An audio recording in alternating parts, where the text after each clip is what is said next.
warahmatullahi wabarakatuh. Halo teman-teman, bagaimana nih kabar kalian semua? Baik lagi sama saya, Nova Trianti. Semoga kalian sehat-sehat selalu ya. Kali ini saya ingin membahas tentang konsep penilaian surat berharga.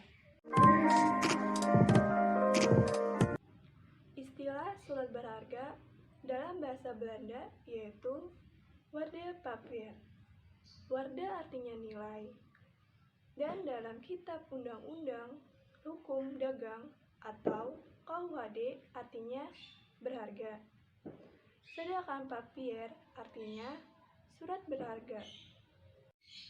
Selain itu, ada beberapa istilah lain surat berharga, yaitu commercial papers atau negotiable instruments. Hukum dasar surat berharga adalah dalam Undang-Undang Nomor 10 Tahun 1998 yang menyebutkan bahwa surat berharga adalah surat pengakuan hutang, presel, saham, obligasi, sekuritas kredit, atau suatu kewajiban dari penerbit dalam bentuk yang biasa diperdagangkan dalam pasar modal atau pasar uang.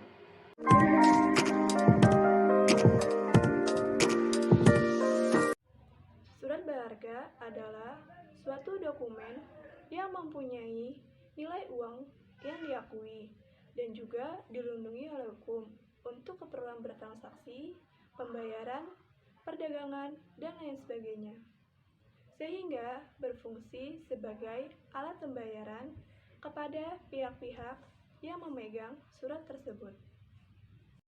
Surat berharga dipergunakan sebagai alat pembayaran yang praktis karena setiap orang yang ingin melakukan transaksi tidak perlu lagi membawa uang dengan jumlah yang besar sebagai alat pembayaran, sehingga lebih aman.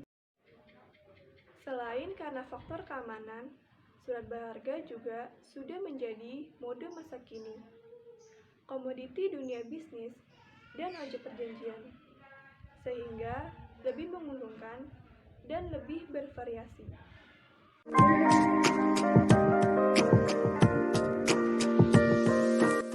Yang pertama, wesel, cek, surat sanggup atau promes, kwitansi, dan promes atas unjuk, biliet giro, komersial paper, obligasi, surat utang negara, surat kuitas, dan lain sebagainya.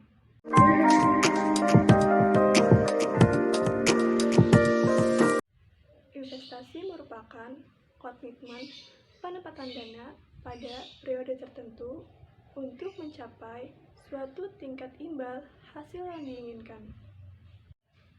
Penilaian adalah suatu proses penentuan harga sekuritas atau aktiva modal. Penilaian terhadap surat berharga sangat penting untuk menentukan kewajaran harga nilai dari suatu aset. Harga wajar aset sama dengan imbal hasil yang kita harapkan, berbanding balik imbal hasil yang diberikan aset tersebut.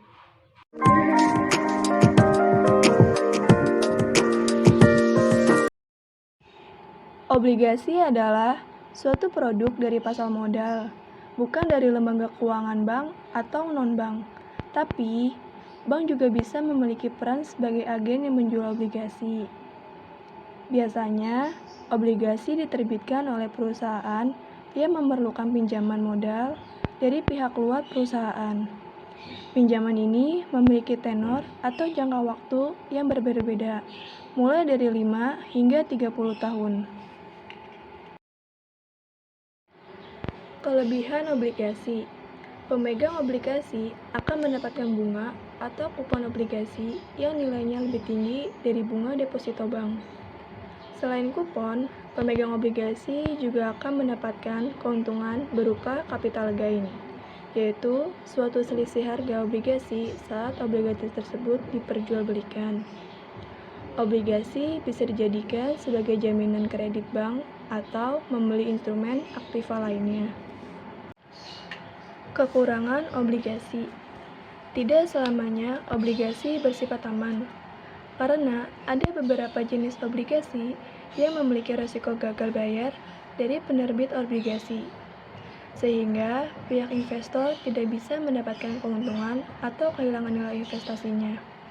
Namun, risiko tersebut hanya ada pada jenis obligasi yang tidak dilindungi oleh undang-undang. Obligasi juga akan lebih mudah terpengaruh pada perubahan ekonomi, kondisi politik, atau suku bunga. Terima kasih yang sudah menonton untuk pembahasan kali ini, yaitu konsep penilaian surat berharga. Semoga pembahasan dari saya ini bisa bermanfaat buat kalian semua ya. Sekian dari saya. Wassalamualaikum warahmatullahi wabarakatuh.